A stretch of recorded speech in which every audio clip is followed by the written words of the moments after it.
I believe that ultimately the market is more effective at controlling behavior than the government. So let me start with a question that I don't think has fully been answered. Mr. Mulligan or Ms. Ritchie, or can any of you shed light on exactly how much fraud has resulted from this breach? Are you speaking specifically to our breach? Yes, to the Target breach. I'll start, and certainly feel free. I can only speak to about 15% of the cards that were taken were Target branded product cards. The other 85% are third parties that we don't have visibility to. But what I can tell you, what we've seen, two of the card products, one is a branded debit card, the other is a proprietary card, a card that can only be used at Target. We've not seen any incremental fraud on those two particular cards. We also have a Visa product that can be used broadly just like anywhere else. There, on our $5.5 billion portfolio, we've seen about $2 million of incremental fraud, or about 0.1% increase. Okay, tiny amount then on your 15%. On ours, yes. Ms. Ritchie, do you have any figures for us in terms of? Yes, I would say, I mentioned in my testimony that 2 to 5% of accounts might be expected to experience incremental fraud. We're actually seeing much lower numbers from the Target breach. I do believe that the rapid notification that Target provided, as well as the strong response from our member financial institutions, is responsible for limiting the fraud. Okay, so what's the total, you think? Dollar-wise? I don't have those dollars available right now. Does anybody?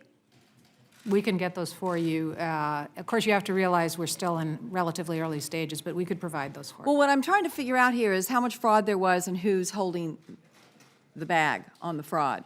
Because I think people don't understand that this, I don't think people understand that Visa doesn't necessarily hold the bag on any of it, that most of this debit card fraud ends up with a local bank, that a lot of the costs associated with this breach, in fact, the majority of them fall to credit unions and local banks as opposed to Target.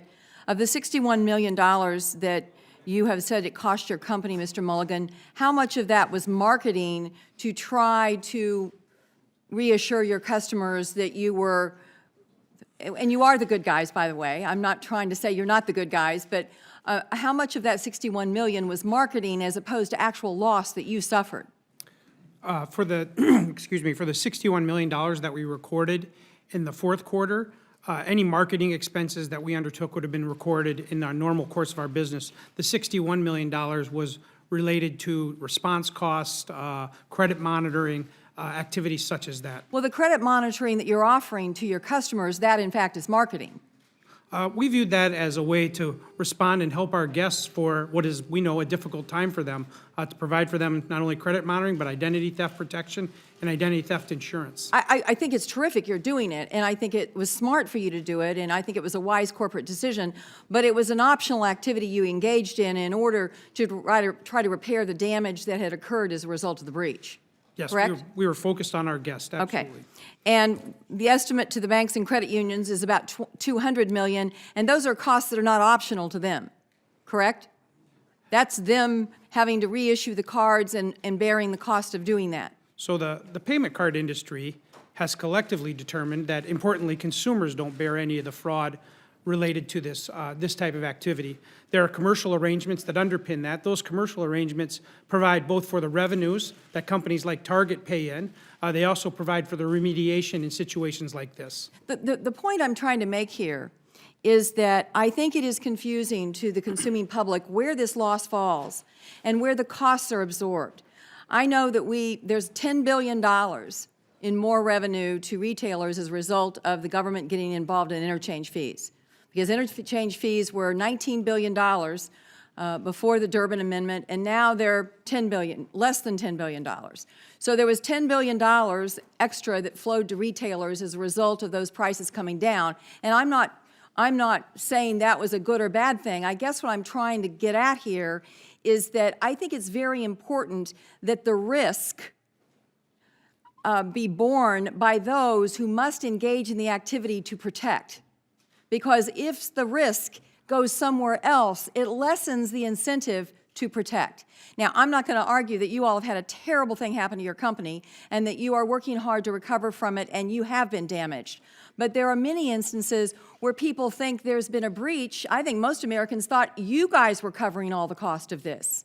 I don't think when you said we're going to make sure that no customer loses a dime, I don't think that they realized that most of the dimes were being paid by somebody else in the first place.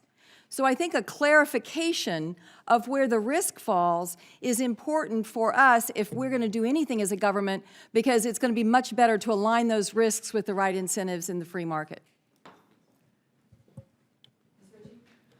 I was just going to say that if there's any lack of clarity about who's bearing the loss here in the committee, the financial institutions would make their customers whole in the first instance, as we know with the zero liability policies. And then the payment networks, both Visa and MasterCard, do have a program to shift the cost back to a merchant if the merchant is shown to have been out of compliance with our industry standards. Okay. However, that program covers only a portion of their costs, and the reason for that is, just as you said, to balance the incentives so that each party is incented to reduce the risk and protect the consumer. I'd love to get into the weeds on that, if you would help us with that information, Ms. Ritchie.